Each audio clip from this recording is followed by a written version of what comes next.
Welcome back. Today we've got something totally different because yesterday I read a thing that really surprised me because I had no idea that this was going to happen, and I suspect most other people didn't either. Now, you may be familiar with a game called Warmachine. It's owned and made by Privateer Press. You may also be familiar with a company called Steamforged Games. They did Guild Ball, they've done like Dark Souls, the board game, they've done a bunch of stuff. I think they did Elden Ring as well. They have also produced God Tier, which is a fantastic game, really like that. And yesterday it was announced that Steamforged Games has bought Iron Kingdom's Warmachine, Formula P3 paint, and a bunch of other stuff from Privateer Press. It's worth noting as well, by the way, that with a little bit of poking around, turns out that the models in that banner are not currently available anywhere. They seem to be new ones, so we'll take a closer look at those in a minute. But here is the actual announcement. We've got important news to share with you all. Here at Steamforged, we're beyond excited to announce we've acquired the incredible Iron Kingdoms universe from our friends at Privateer Press. This includes Warmachine, it includes the hobby and painting line Formula P3 paint, which, by the way, I've heard nothing but good things about Formula P3 paint, and I've never got round to actually trying them, but I've quite a few people that I know who paint extremely well swear by a few of those colours, so interesting at least.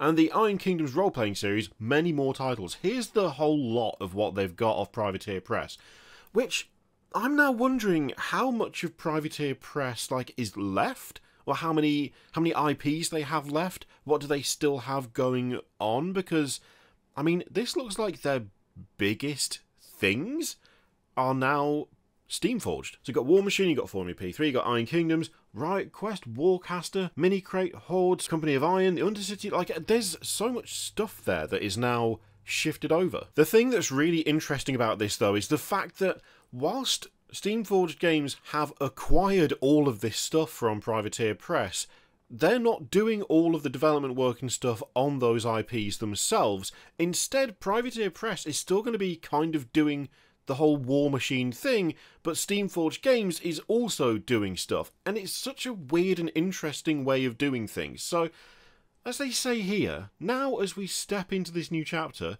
Steamforged and Privateer Press are teaming up to make sure your experience with these games is better than ever. So, at the moment, from this point on, the two companies, even though Steamforged has acquired all of this stuff from Privateer Press, they own it now, they'll be working together on design and development of the lines. Steamforged already has a large distribution network. You can get their products pretty much anywhere and everywhere. So it feels like part of this is the idea of Steamforged brings the production side of things, they bring the delivery and the kind of the distribution side of things. Privateer Press continues to do the design work and continues to work on the actual game itself. Now, of course, you've got the usual statements from the various people involved talking about how important it is and how good it is and how everything is going to go really well from now on, etc., etc., which is, pretty standard sort of. It's still corporate talk, but it's also a little bit more personal the way it's presented, which, I mean, to be fair, Privateer Press and Steamforged Games being the companies that they are, I think it makes more sense to have more of a, a personal attachment to that as opposed to just doing a blanket PR statement, which, most of this is, but you get what I mean. The interesting thing is that there's also already been an Ask Me Anything on Reddit from Matt, who is one of the CEOs and founders of Steamforged, talking about Warmachine and sort of what they want to do and what their approaches are going to be. Very vaguely, obviously, not huge kind of detailed paragraphs of, this is our entire business plan, take a look. But the idea of, miniatures still being produced in resin, stuff like that, how the different relationships are going to work, which pretty much echoes exactly what is said in this statement that was released. But also things like not just going straight into trying to make a contrast version of P3, for instance. Loads of different things like that. It seems like they just want to get Warmachine out to more people, make it more approachable. There is definite chat about the kind of recommended retail price of stuff and trying to bring the barrier of entry down. And something that's super interesting is someone brought up the idea of keeping all of the stuff you need to play the game free, to which the response was, yeah, we're going to keep all of that free. Wouldn't it be nice if other companies took that approach? Wouldn't it be good?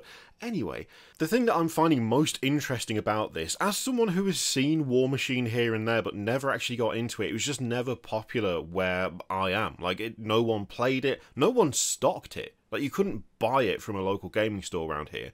I don't know whether that's because right now Privateer Press being based in the US, it feels like Warmachine was more easily accessible if you're in the US. Steamforged Games is actually a UK company, but they do have distribution globally.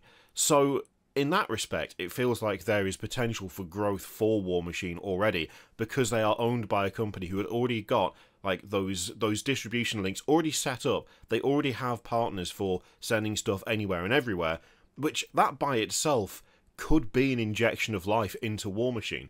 It's the fact that they are being so cooperative about it.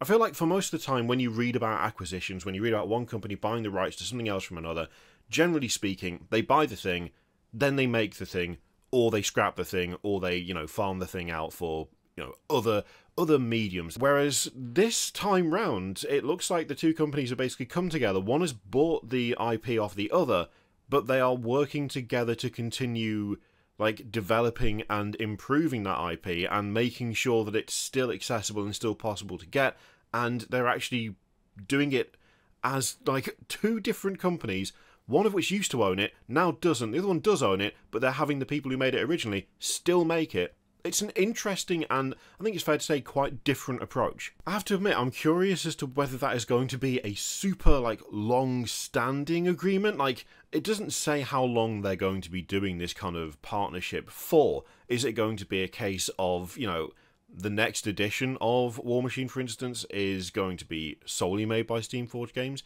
Is it going to be a slow move over of people from Privateer Press to Steamforged? I have no idea. It would be interesting if it was actually a long-term plan where it was set in stone that, you know, for however many years this is how the relationship is going to work.